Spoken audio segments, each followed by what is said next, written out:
ចណា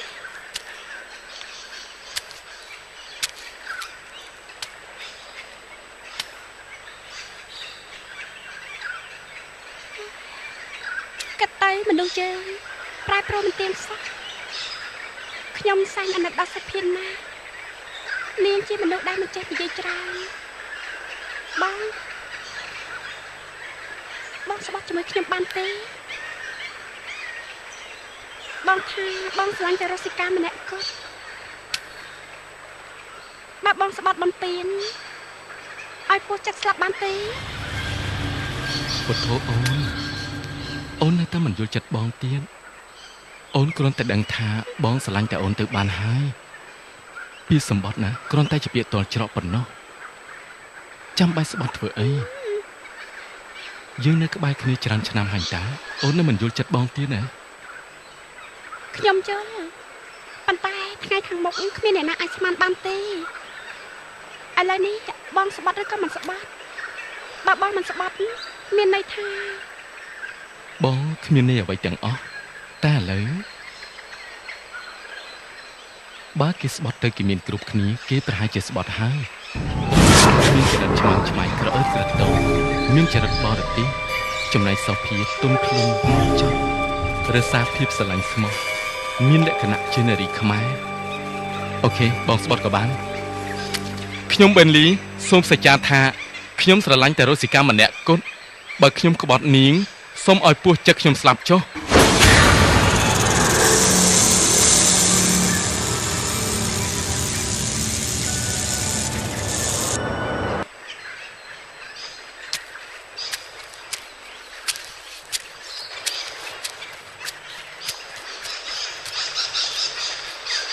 តាមប៉ាតៃយើងមិនគួរចូលទៅយកតបងកែវនៅសោះបើថាវត្តពិតមែនហើយ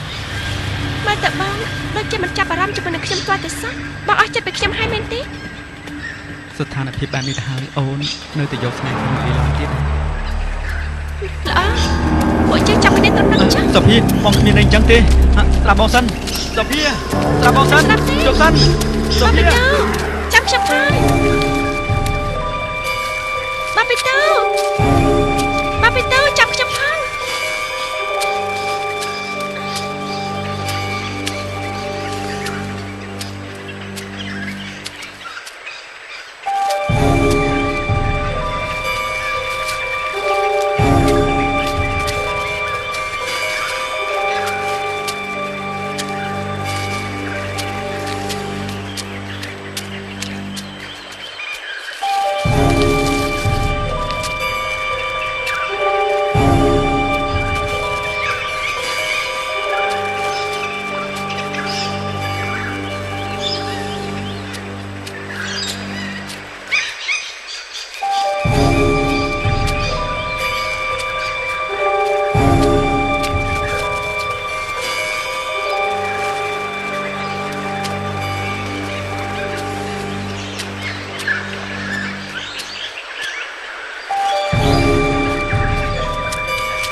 មកពួកយើង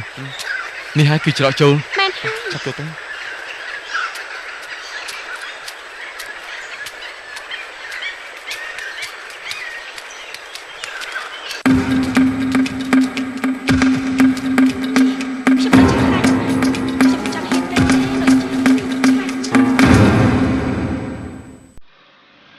មិនបាច់ខ្លាចទេនៅមានលោកគ្រូហើយនឹងលោកយាយគ្រូមានមន្តអាគមអាចចាប់ពោះចំមាត់បានវាមិនអាចធ្វើអីយើងបានទេត្រូវហើយមកជាមួយយើងហើយកុំខ្លាចអីតោះអញ្ចឹងទៅ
គឺកន្លែងនេះហើយដែលពូចេញមកសម្រាប់អ្នកទាំងពីរនោះ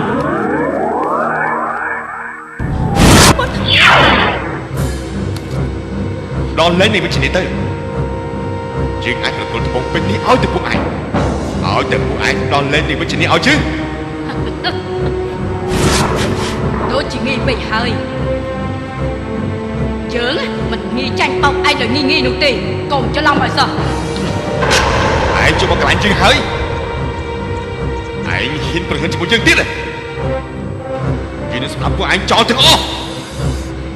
មិនថាពួកឯងមានអនុភាពអ្វីឡើយ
ជាមួយនឹងនាងវិជ្ជនាត្រូវគេចាក់ដាក់ក្នុងក្អមនេះឲ្យក្អមមកខ្ញុំអស់លោកគ្រូឡើងមកឡើងលោកគ្រូក្អមទៅលោកគ្រូឡើងក្អមឡើងទៅលោកគ្រូវាមិនអាចធ្វើអ្វីយើងបាននោះទេពួកឯងចូលទៅយកត្បូងពេជ្រភ្លាម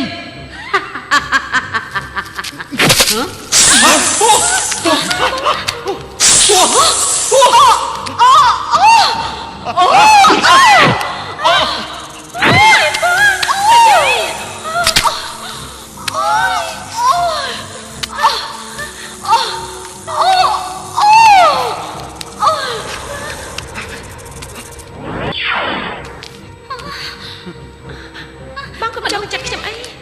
ឆាប់មកគ្នារត់ទេទេរត់ទៅនេះឡើងរត់ទៅបងរត់ទេឆាប់រត់ទេ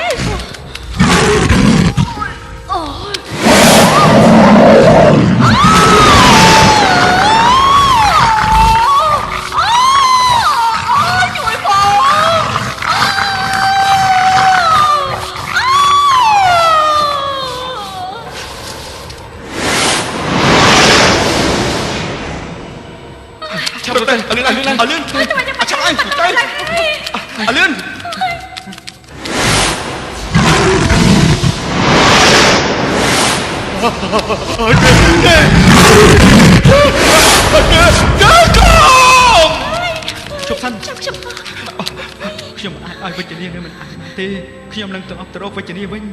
ទេឯងមិនអាចទៅបានទេនាងជាព្រាយពោះមិនមែនជាមនុស្សទេ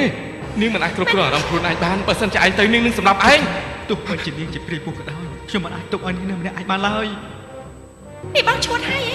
អ្នកគឺជាព្រាយពោះអ្នកដែលស្នេហ៍បងមែនទេបានជាបងកំពុងនឹងគេខ្លាំងយ៉ាងនេះសំភីបងមិនបានឆ្លាញ់អូនទេគឺចាក់ទុំជាអ្នកផ្សំគុំឲ្យពួកយើងអូនដើរតាមផ្លូវរបស់អូនបងដើរតាមផ្លូវរបស់បងយើងចប់គ្នាថាបុតបើឯងចង់តែស្លាប់ឯងទៅម្នាក់ឯងចុះយើងមិនទៅជាមួយឯងទេមកស្អីមកទៅជាមួយបងមកទៅជើងមកទាំងអស់គ្នាបើយើងស្លាប់គឺយើងស្លាប់ទាំងអស់គ្នាទេខ្ញុំត្រូវវិជ្ជនាវិញហើយ